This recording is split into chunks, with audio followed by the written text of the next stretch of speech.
Et il y en a qui se réjouissent lorsqu'ils apprennent que la personne qui en voulait à leur vie est morte.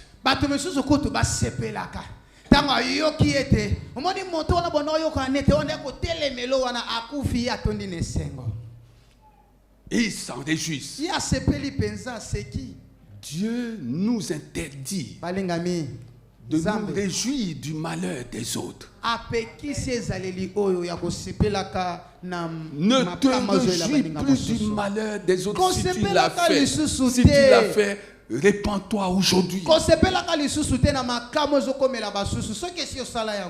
Pourquoi il y a tant de critiques parmi les chrétiens? Pourquoi il y a tant de racontars parmi les chrétiens? Pourquoi il y a tant de haine dans la maison de Dieu?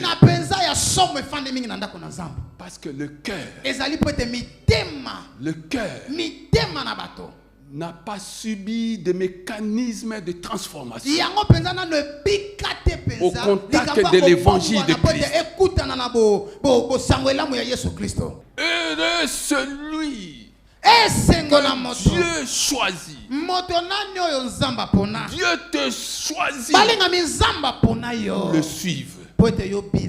C'est pourquoi notre thème dans le cadre de cet enseignement s'intitule Suivez-le. Suivez Jésus-Christ. Suivez Jésus-Christ. Tu as besoin de quelque chose? Lève tes mains vers le ciel. C'est de là que viendra ce dont tu as besoin.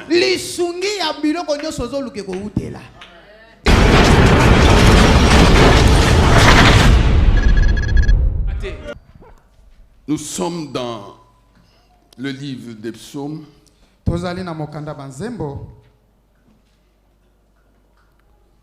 65, verset 5. Dans d'autres versions, c'est le verset 4. La Bible dit ceci. Heureux celui que tu choisis.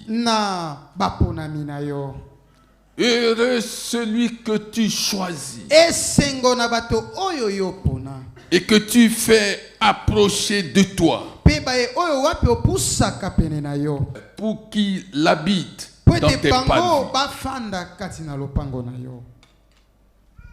Heureux celui que le Seigneur a choisi, qu'il soit béni celui que le Seigneur a choisi, celui que le Seigneur a choisi.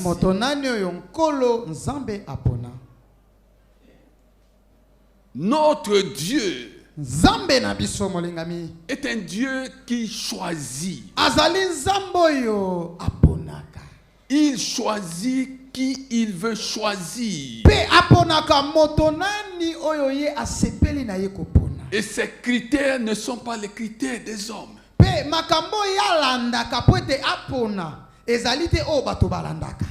Les critères de Dieu bien-aimé ne sont pas les critères des hommes. Les hommes se fient à l'apparence.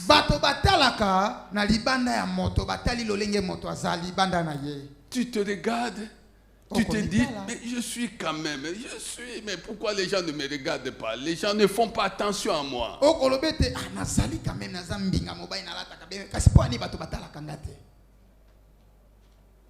Les critères de Dieu, dois-je le rappeler, ne sont pas les critères des hommes.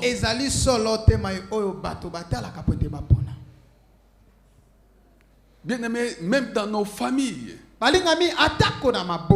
tu vas voir des gens qu'on a négligés parce qu'ils n'étaient pas intelligents. Et les parents ont passé leur temps à crier sur eux. Ces enfants-là ont été négligés. Maman et papa savaient qui était intelligent, qui contribuait à leur honneur.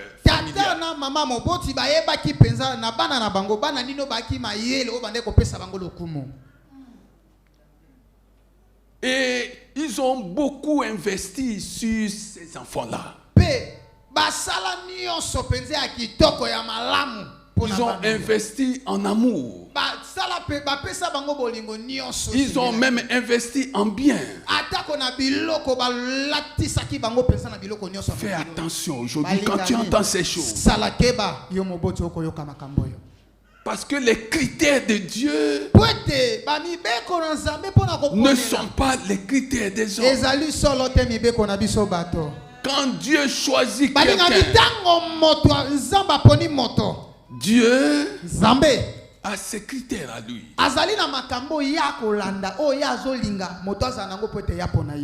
Nous sommes dans 1 Corinthiens chapitre 1. Verset 27. J'aime bien ces passages bibliques.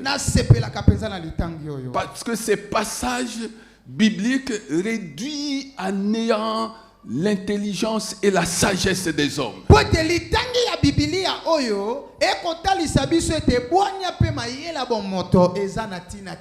Oui, bien-aimé. Mais Dieu a choisi les choses folles du monde pour couvrir de honte les sages. Et Dieu a choisi les choses faibles du monde pour couvrir de honte les fortes. Dieu a choisi les choses basses et méprisées du monde, celles qui ne sont rien, pour réduire à néant celles qui sont. Est-ce que tu comprends ces choses, bien-aimé? Amen. Dieu choisit les choses folles du monde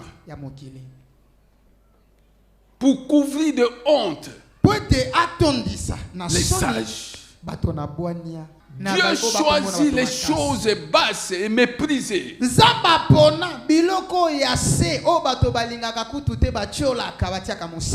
celles auxquelles personne ne fait attention. C'est ce que Dieu choisit pour couvrir de honte celles qui sont. Dans nos familles, lorsqu'on se regarde les uns les autres, on se rend compte que nous n'avons pas tous le même comportement. Nous sommes nés du même lit, mais nous n'avons pas le même comportement.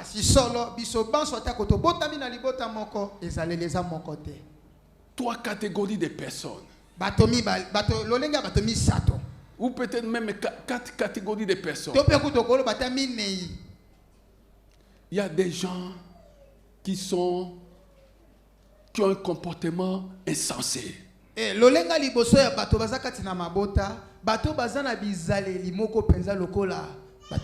sont fous. Et ils peuvent même faire la honte de toute la famille. Ils font des choses que personne ne peut accepter.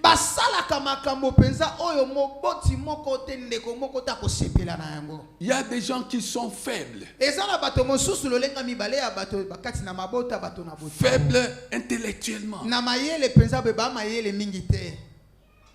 Vous pouvez leur expliquer quelque chose, il faut beaucoup de patience, beaucoup de temps pour qu'ils comprennent les choses que d'aucuns comprendraient sans problème.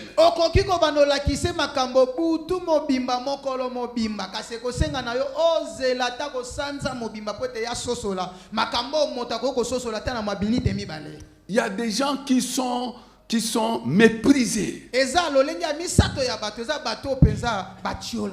Ils sont méprisés. Si il est ton frère, tu ne veux pas t'afficher avec lui. Si elle est ta soeur, tu ne voudrais même pas t'afficher avec elle. Parce que son comportement distille le mépris.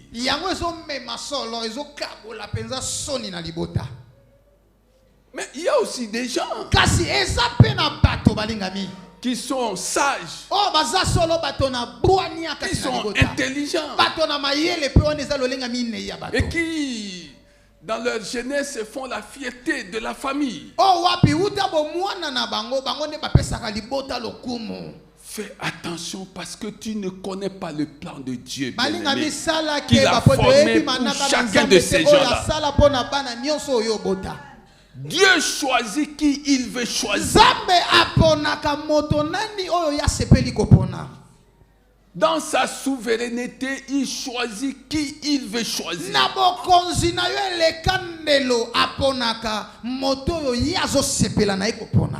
Dieu a choisi Moïse pour libérer son peuple.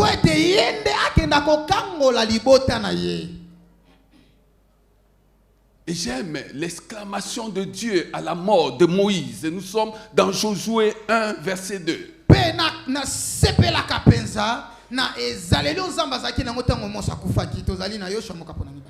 La Bible dit que l'Éternel dit à Josué: Moïse, mon serviteur, est mort. C'est fort, bien-aimé. Quelle oraison funèbre. Quelle oraison funèbre. Dieu dit: Moïse, mon serviteur. Moïse, mon serviteur, est mort. Bien-aimé, la Bible dit: heureux. Heureux celui que Dieu choisit. Quand Dieu te choisit, c'est une grande responsabilité. Si tu es la personne que Dieu a choisie, là où tu as grandi, là où tu es en train de grandir, sache que Dieu va te demander des comptes. Tu vas rendre des comptes à Dieu.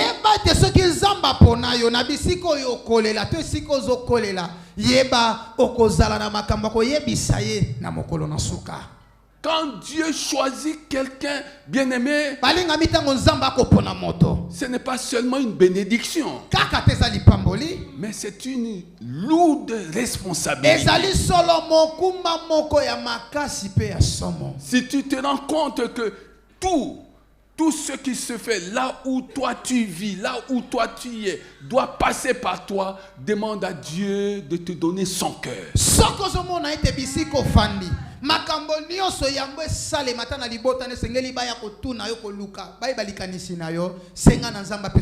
Demande à Dieu de te donner son cœur. Et c'est ça le problème de l'église. Les gens viennent dans la maison de Dieu. Les gens écoutent la parole de Dieu. Les gens récitent même des passages bibliques par cœur.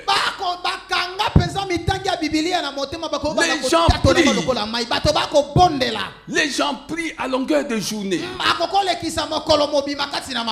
Les gens organisent des jeûnes et prières. Ils se privent de nourriture pour chercher Dieu. Comment saurons-nous que tu as cherché Dieu et que tu l'as trouvé? Heureux celui que Dieu choisit. Celui que Dieu choisit. Celui que Dieu choisit doit s'attendre à quelque chose. Il doit non seulement suivre Jésus-Christ, mais il doit porter sa croix. Il y a une croix.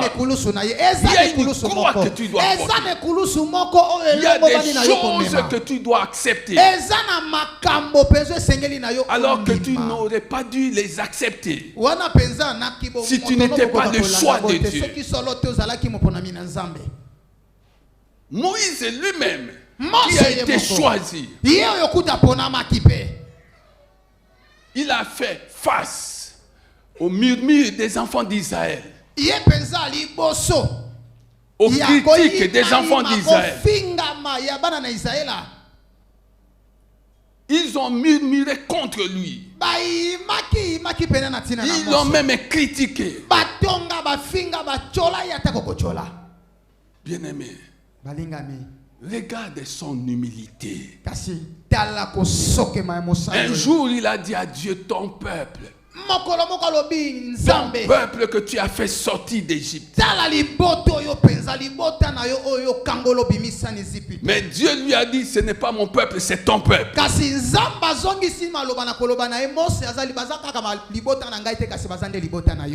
Es-tu choisi de Dieu?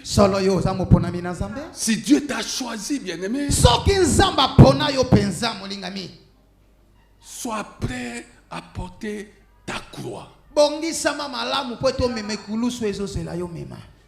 Ne dis plus les enfants de ta mère. Ne dis plus les enfants de ton père. Parce que tu es celui que Dieu a choisi. Tu prends la place de ton père, tu prends la place de ta mère. C'est toi le choix de Dieu. Et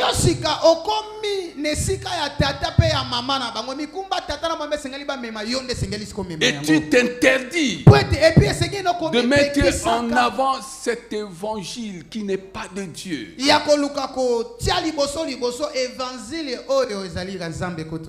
qui est fondé sur une forme d'esclavage.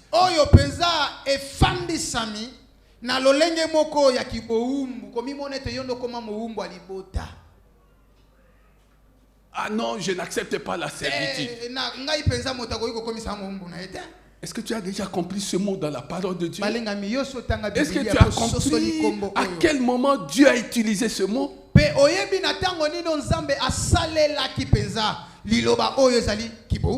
Quand Dieu a choisi, bien-aimé,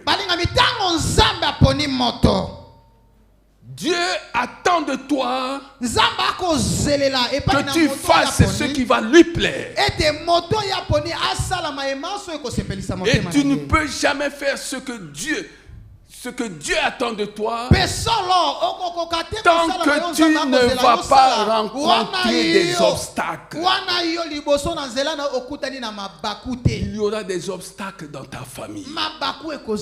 Et ces obstacles vont s'élever contre toi. Il y aura des obstacles là où tu travailles. Et ces obstacles vont s'élever contre toi. Si tu es le choix de Dieu, même dans la maison de Dieu, si tu as quelque chose de Dieu, beaucoup de gens vont s'attaquer à toi. Beaucoup de gens vont passer leur temps à t'étouffer. Plutôt que de te décourager, comprends qu'il y a quelque chose en toi qui dérange plus d'une conscience. Ne passez pas ton temps à examiner pourquoi un tel est contre toi, pourquoi un tel est contre toi. passe ton temps à comprendre ce que Dieu a mis en toi.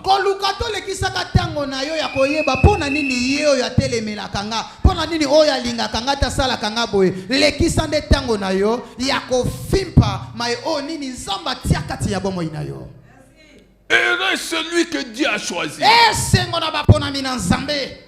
Heureux celui que Dieu a choisi. On va, non seulement il va porter sa croix pour plaire à Dieu, pour faire la volonté de Dieu. Non seulement il va porter sa croix, mais il va suivre les voies de Dieu. Il va marcher dans les voies de Dieu. Heureux celui que Dieu a choisi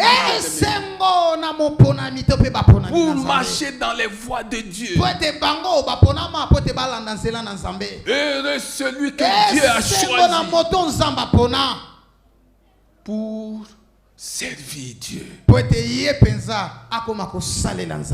Pour servir Dieu. C'est pourquoi nous avons parlé sur 2 Corinthiens 13, verset 13. Que la grâce de notre Seigneur Jésus, que l'amour de notre Dieu, que la communion du Saint-Esprit soit avec toi, soit avec chacun de nous. La grâce, avons-nous dit, c'est pour que chacun de nous vive en se détachant du monde.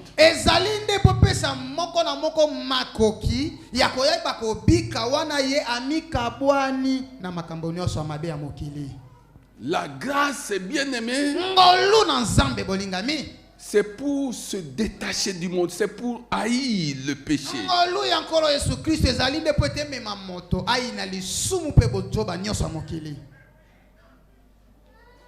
L'amour de Dieu, avons-nous dit, c'est pour servir. Jean 3,16 dit, Dieu a tant aimé le monde. Dieu a tant aimé le monde qu'il a donné. Qu'il a donné son Fils unique, afin que quiconque croit en lui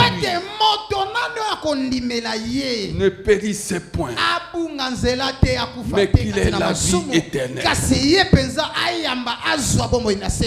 La communion du Saint-Esprit, c'est pour représenter Dieu sur cette terre.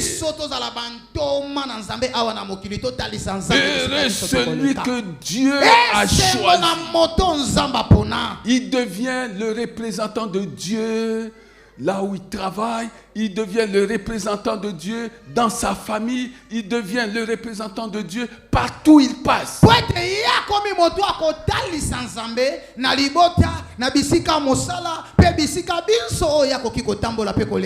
Et il passera son temps non seulement à intercéder pour les autres, mais il va passer son temps à éteindre tout mauvais feu qui va s'allumer.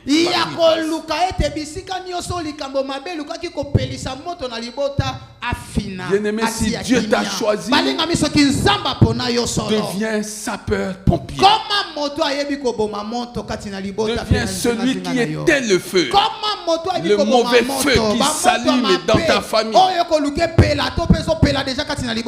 Dans toutes les familles.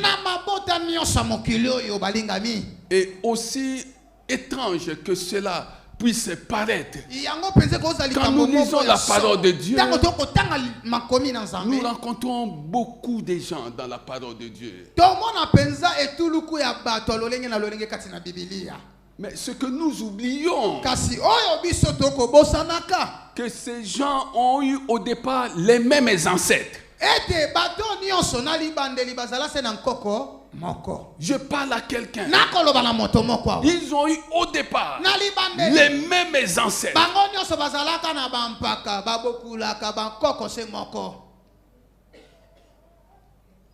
Mais après, Ils sont devenus des ennemis. Il y a eu division. Il y a eu séparation. Il y a eu des guerres entre eux. Mais au départ, ils avaient les mêmes ancêtres. Je parle du peuple d'Israël. Bien-aimé, fais attention à ça. C'est toi le représentant de Dieu. Dans cet endroit-là, c'est toi qui dois éteindre tout mauvais feu qui serait en train de s'allumer dans ta famille. Parce que dans toutes les familles, il y a ce qu'on appelle des pyromanes.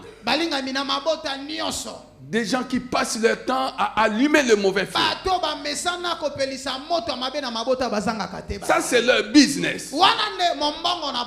Ils ne sont pas heureux que vous soyez unis.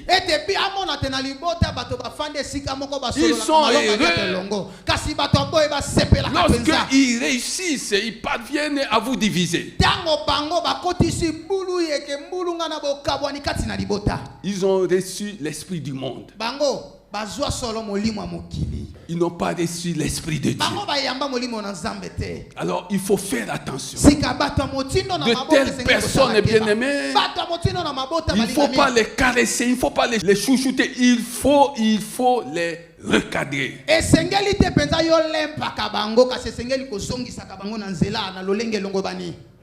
Prends ton courage et recadre-les.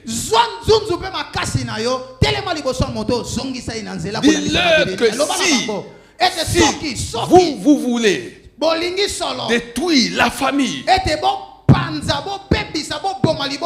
nous n'allons pas vous le permettre. Et moi, si je te vois en train de continuer sur cette lancée-là, je ne vais pas te le permettre.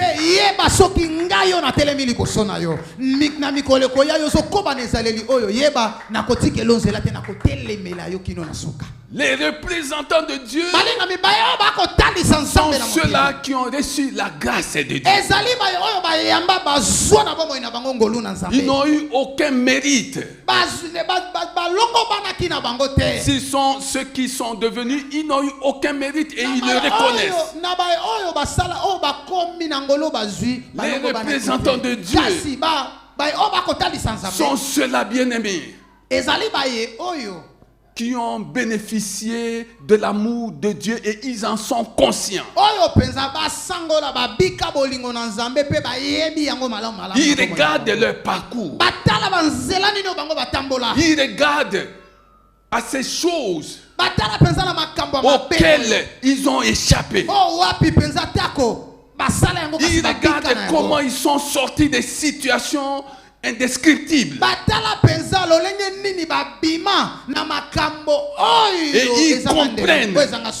Et ils comprennent que Dieu les a aimés.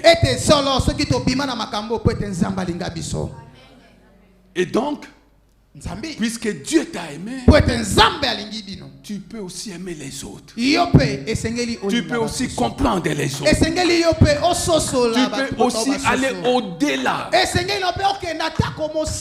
de ce que les autres attendent de toi. Ne te laissez pas influencer par quoi que ce soit, bien-aimé. C'est vrai, c'est vrai. La chair est faible. Mais je prie que ton esprit soit constamment disposé à te démarquer des autres.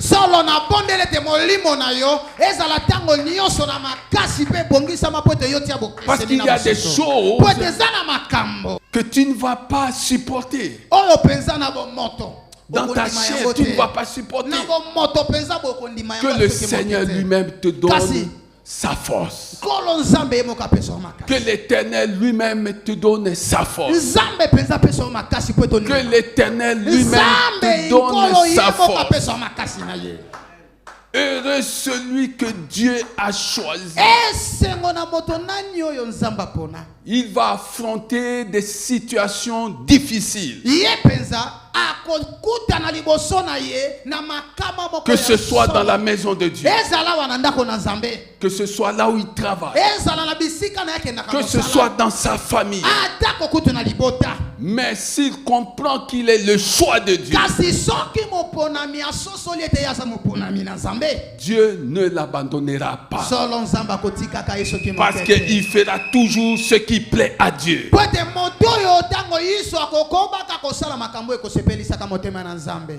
Tu as coupé le fil avec combien de personnes?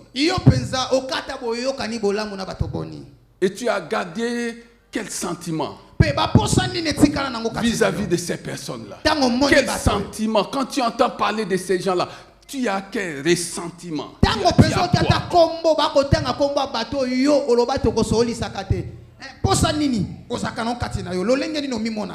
Alors fais attention. Fais attention, bien aimé. Tu es le choix de Dieu pour faire ce que les autres ne peuvent pas faire. Ne vis pas dans l'indifférence. Même si tu n'es pas en contact avec un tel, tu as la responsabilité de le porter dans tes prières. Ne passe pas ton temps à envoyer le feu aux gens. Non, ça, ce sont des enseignements d'inspiration démoniaque. Ce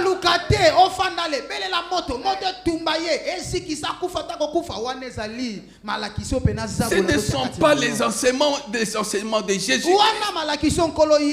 Et encore moins les enseignements des apôtres. Alléluia.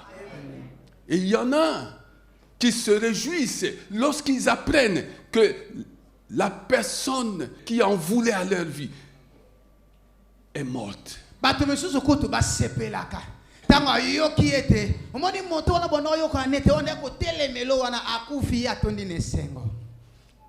Et ils s'en réjouissent. Dieu nous interdit de nous réjouir du malheur des autres. Ne te réjouis plus du malheur des autres. Si tu l'as fait, répands-toi aujourd'hui.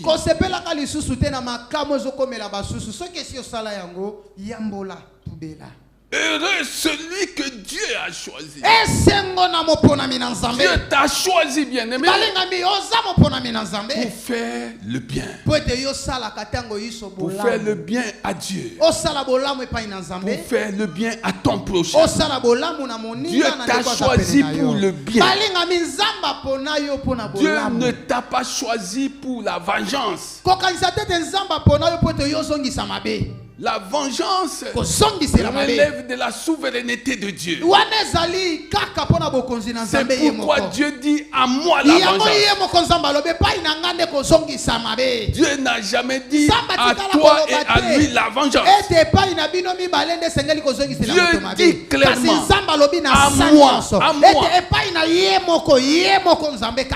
à moi la vengeance. Tu passes ton temps à chercher à quel moment tu vas te venger.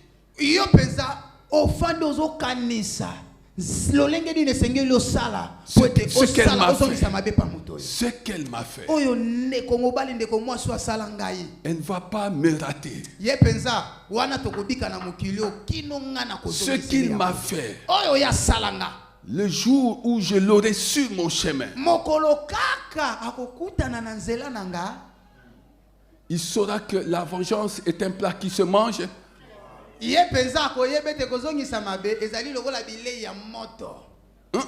se mange froid.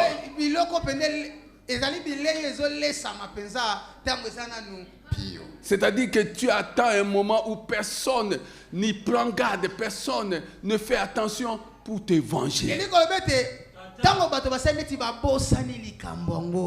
Je suis venu dire à quelqu'un, la vengeance, si elle n'est pas faite par Dieu, si elle est l'œuvre des hommes, la vengeance est une arme pour les faibles. La vengeance est une arme qui traduit la faiblesse humaine.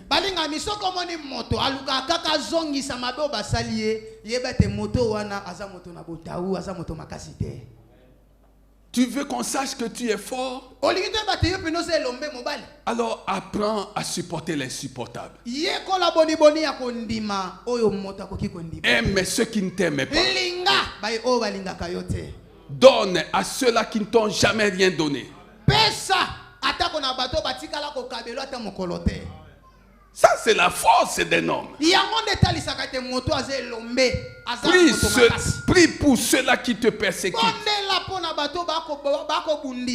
c'est la force de l'homme.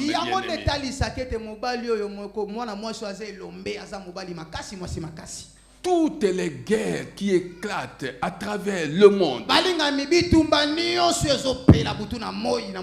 sont menées tambour battant par les faibles, faibles d'esprit.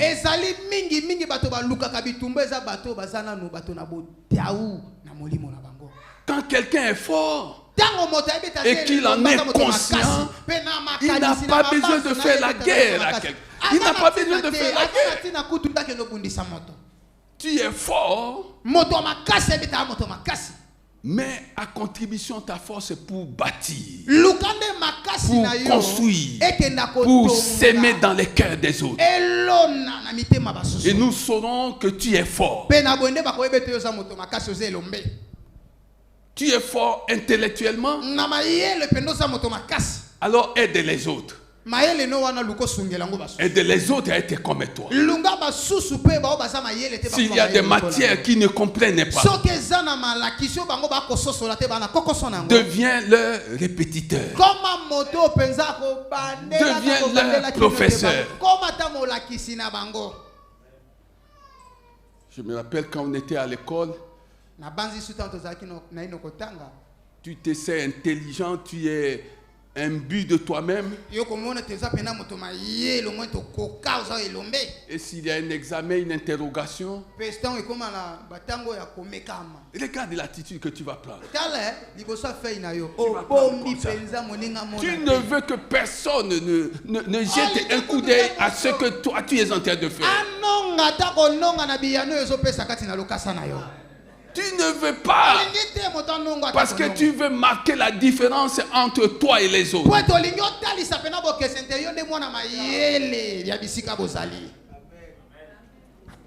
Et quand ton voisin, tu es bien avec lui,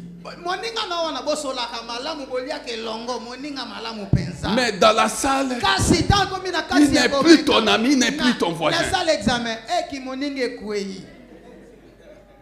Alléluia.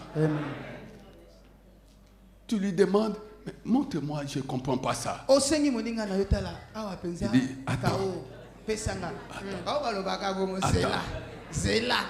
attends, il se lève, il va déposer son papier, il sort. Bien-aimé, lorsque quelqu'un est fort,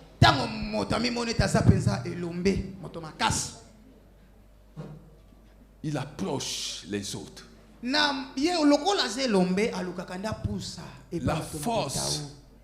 La force ne se définit pas par des distances.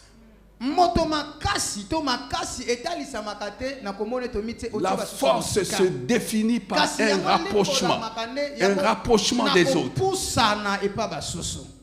Tu vas vers les autres et tu t'occupes d'eux. Ce qui est valable sur le plan intellectuel l'est aussi sur le plan financier, sur le plan matériel. C'est pourquoi moi, quand quelqu'un me dit que tu sais que ce monsieur-là, tu sais que cette dame-là, Azana yango, azana mbongo. Je cherche toujours à savoir qu'est-ce qu'il fait pour Dieu, qu'est-ce qu'elle fait pour Dieu, qu'est-ce qu'il fait pour les autres, qu'est-ce qu'elle fait pour les autres.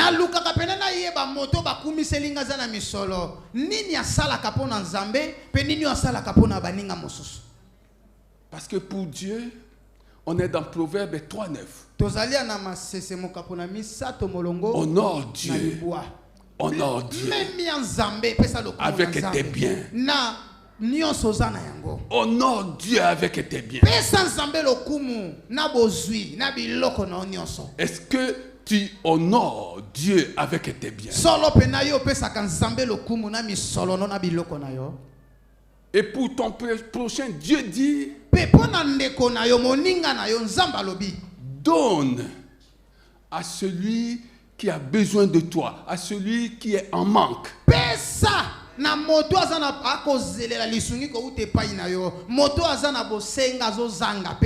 c'est la force matérielle. Ça, c'est la force financière. Elle s'exprime de cette manière-là. Elle s'exprime à travers l'amour. Elle s'exprime à travers la prise en charge des autres. Elle s'exprime à travers la prise en charge des besoins de la maison de Dieu.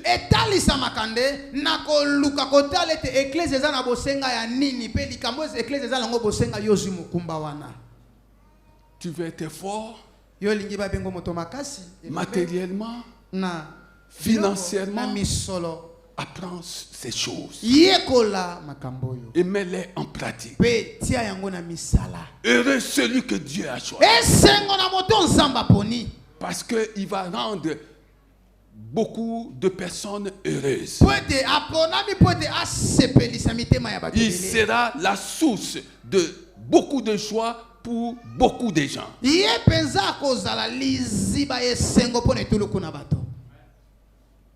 Alléluia. Heureux celui que Dieu a choisi. Il a le cœur de Dieu. Il a le cœur de Dieu. Est-ce que tu as le cœur de Dieu, bien-aimé? Regarde ton mode de fonctionnement. Est-ce que tu as le cœur de Dieu?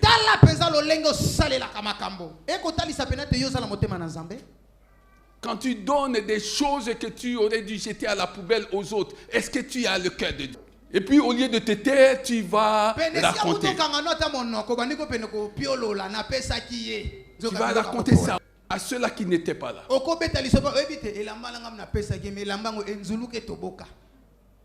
Est-ce que tu as le cœur de Dieu?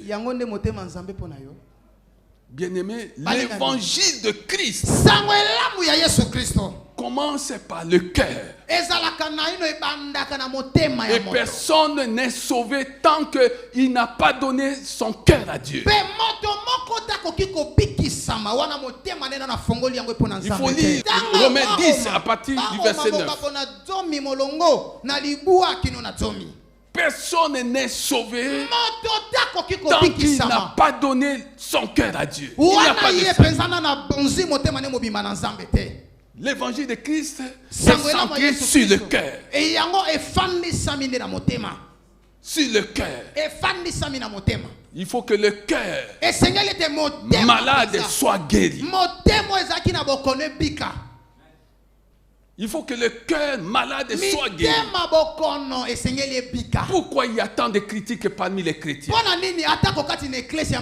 Pourquoi il y a tant de racontars parmi les chrétiens? Pourquoi il y a tant de haine dans la maison de Dieu? Parce que le cœur n'a pas subi de mécanisme de transformation au contact de l'évangile de Christ. Pourquoi te plais-tu à critiquer ta sœur? Pourquoi te plais-tu à critiquer ton frère?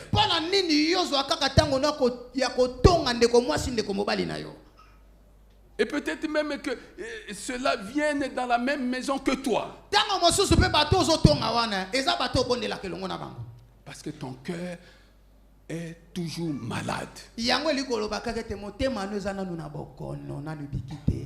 Ton cœur est toujours malade. C'est ce que j'ai toujours dit aux serviteurs de Dieu, à ceux-là qui suivent des enseignements. Tu peux avoir les enseignements du pasteur. Est-ce que tu as le cœur du pasteur?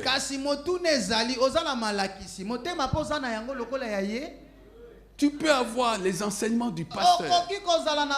Est-ce que tu as le cœur du pasteur? Ah oui. Les enseignements sans le cœur, sans un cœur transformé par Dieu, c'est le néant. C'est le vide. C'est sablonneux. Il n'y a rien. Il n'y a pas de vie. Il n'y a pas de vie. Alléluia. Heureux celui que Dieu choisit. Dieu te choisit pour le suivre. C'est pourquoi notre thème dans le cadre de cet enseignement s'intitule Suivez-le. Suivez Jésus-Christ. Suivez Jésus-Christ. Ne suivons pas ce qui se passe à travers le monde. Le monde ne nous apportera rien. Tout ce dont nous avons besoin viendra du ciel. Tu as besoin de quelque chose, lève tes mains vers le ciel. C'est de là que viendra ce dont tu as besoin. Alléluia. Amen. Heureux celui que Dieu a choisi. Si la maladie s'attaque à toi, il faut que par ta patience, ta persévérance, ta foi, la maladie sache que tu es le choix de Dieu.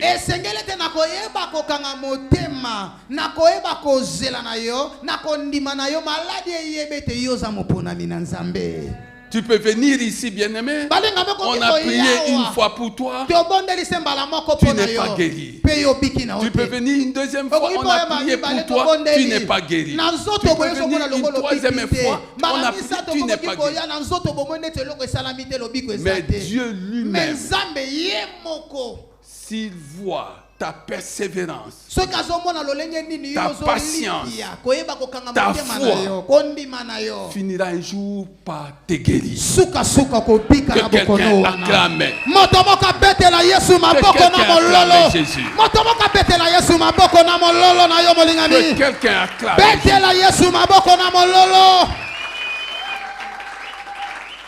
Alléluia. Amen. C'est pourquoi, bien-aimé, il ne faut jamais désespérer. Il ne faut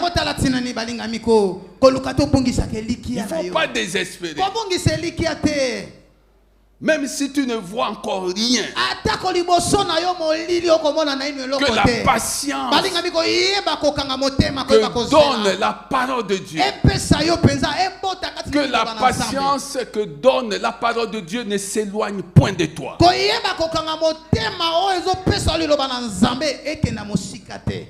Que la persévérance ne s'éloigne point de toi. Persévère. Persévère. Regarde cette femme-là qui avait un problème de perte de sang. Regarde ce qu'elle a fait. Regarde cette autre femme cananéenne à qui Jésus a dit des choses que toi et moi, si nous étions là, nous n'allions pas accepter ça.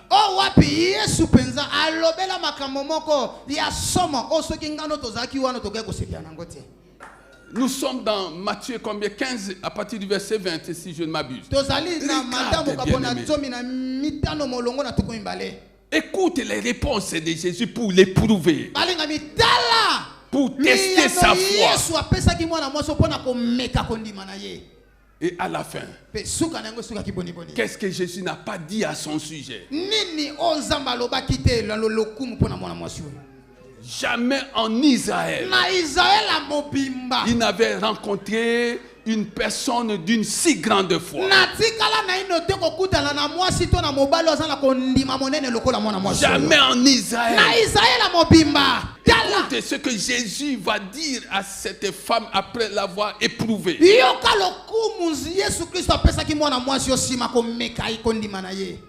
Quel est le problème? Le problème, c'est que beaucoup de gens viennent dans la maison de Dieu sans objectif clair. Beaucoup de gens viennent dans la maison de Dieu sans objectif clair. Si ton objectif en venant dans la maison de Dieu, c'est pour l'adorer. Ce qu'il adore, l'adoreront en esprit et en vérité. Et ceux qui l'adorent en esprit et en vérité, on parle à leur bénédiction. Quel est ton objectif quand tu viens dans la maison de Dieu? Il y en a qui viennent pour chercher noise, pour chercher des querelles, pour chercher des disputes. Alors fais attention, bien-aimé. Fais attention. Tu as des problèmes. Focalise-toi sur tes problèmes. Fais de tes problèmes, tes objectifs, et bien-aimés.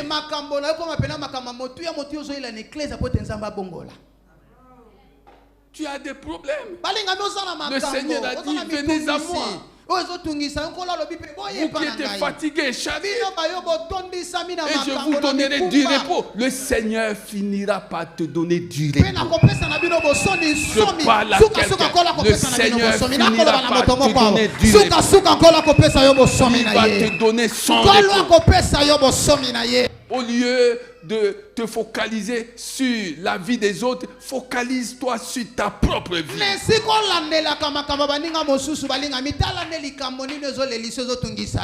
Dis au Seigneur, Seigneur, tu n'as pas changé. Seigneur, tu ne fais jamais de favoritisme. Seigneur, tu es le même hier, aujourd'hui et éternellement. Me voici avec mes problèmes. Étends ta main vers moi et agis. Et Dieu te dira, je vais agir comme je l'ai promis. Je vais agir comme je l'ai promis. Je vais agir comme je l'ai promis. Je vais agir comme je l'ai promis. Je parle à quelqu'un qui attend une situation. Tu l'as présenté à Dieu. Mais en 2022, ta prière n'a pas été exaucée. Ne te fatigue plus à demander les mêmes choses à Dieu. Parce que le Seigneur te dit qu'il va agir tel qu'il a promis. Il va agir tel qu'il a promis. Le Seigneur parle à quelqu'un. Il va agir tel qu'il a. Deuxième partie. La Bible dit heureux. Heureux. Celui que Dieu choisit. Que quelqu'un nous lise 1 Timothée. 1 Timothée 1,16. Mokanda ya mbo ya batimota mokapona moko na molongo na zomi na motoba. Grâce. Nazwa ki solongolo. Afin que Jésus-Christ montre en moi. Poete Yesu Kristo atalisa. Na ba mo inangai. Le premier, toute sa patience. Nazala moto ya mbo Yesu akotalisa penza koyeba kozela na ye. Et que je serve ainsi d'exemple à ceux qui croiraient en lui. Poete nazalanda kisa pona baebanso oyo bakondimela ye. Pour la vie éternelle. Pona bomoi bwaseko. Alléluia. Amen. Qu'est-ce que Paul est en train de souligner ici? Paul veut tout simplement dire qu'il était particulièrement indigne de recevoir Christ. Et que son cas démontre la grande grâce de Dieu pour que personne ne se sente plus indigne de la recevoir. Est-ce que tu comprends ça?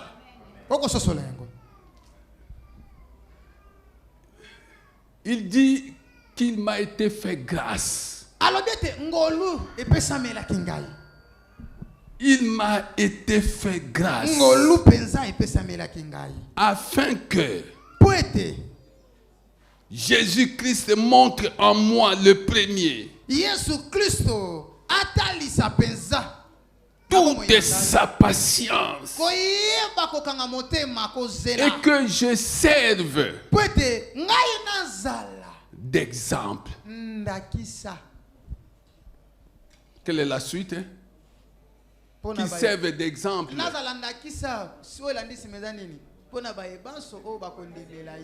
Qu'ils servent d'exemple à ceux qui croiraient. Ça, c'est la deuxième partie de notre message. Heureux celui que Dieu choisit. Ça, c'est la première partie. Nous sommes encore au niveau de l'introduction. Deuxième partie. Heureux celui que Dieu admet dans sa présence. Heureux celui que Dieu fait approcher de lui. Heureux celui que Dieu fait approcher. Tu regardes ton indignité. Mais le roi des rois t'admet dans sa présence.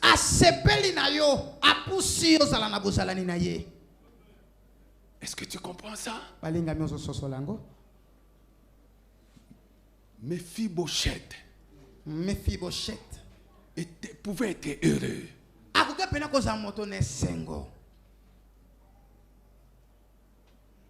David l'a pris. Et la Bible dit qu'il a mangé à la table de David jusqu'à sa mort.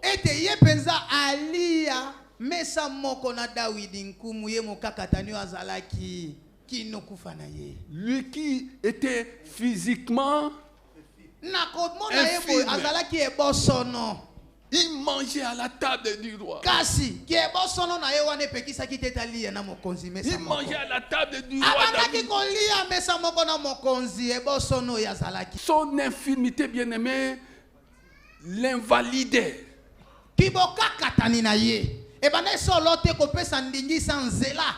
Il n'était pas éligible pour se retrouver à la table.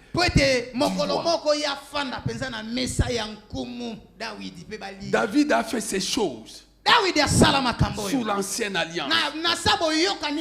Jésus-Christ est venu faire ces choses comme pour confirmer que des gens indignes seront admis dans la présence de Dieu. Des gens indignes, les gens trouvent que tu n'as rien, tu ne peux rien faire.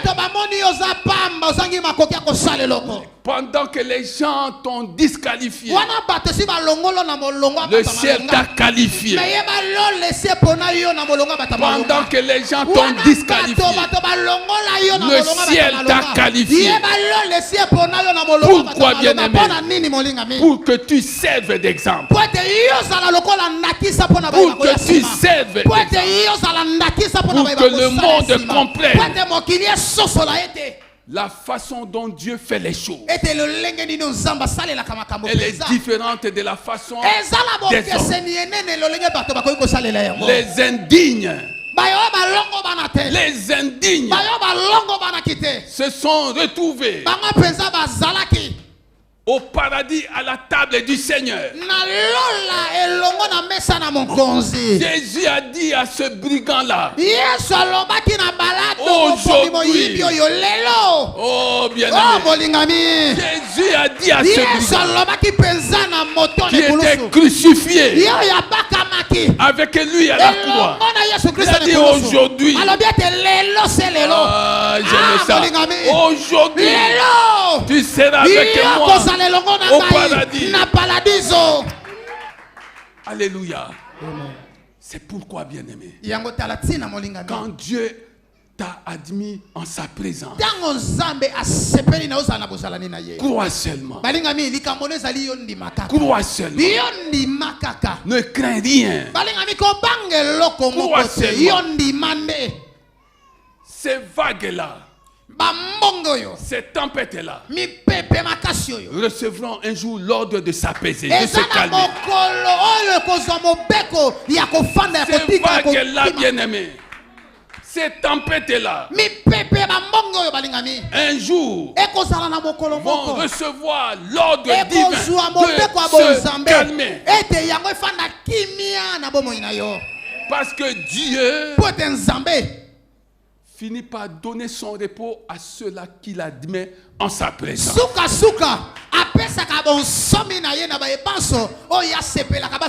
Tu viens dans la maison de Dieu, les gens se moquent de toi. Qu'est-ce que tu vas chercher là-bas? Qu'est-ce que tu vas chercher là-bas? Mais tu as tout. Tu vas chercher quoi là-bas? Tu vas chercher quoi?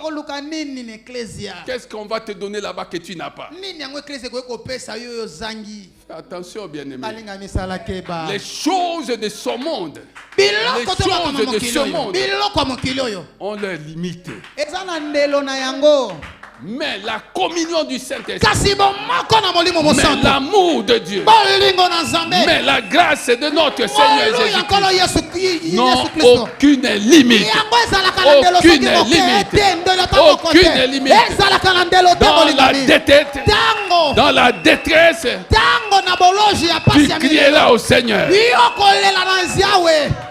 Si ton frère ne peut pas te venir au secours, si ta mère ne peut pas te secourir, si ton père ne peut pas te secourir, dans la détresse, la grâce de Dieu viendra à ton secours. L'amour de Dieu prendra soin de toi et tu sortiras de cette situation. Si tu as été béni, acclame le Seigneur des Seigneurs. Si tu as été béni, acclame le Seigneur des Seigneurs.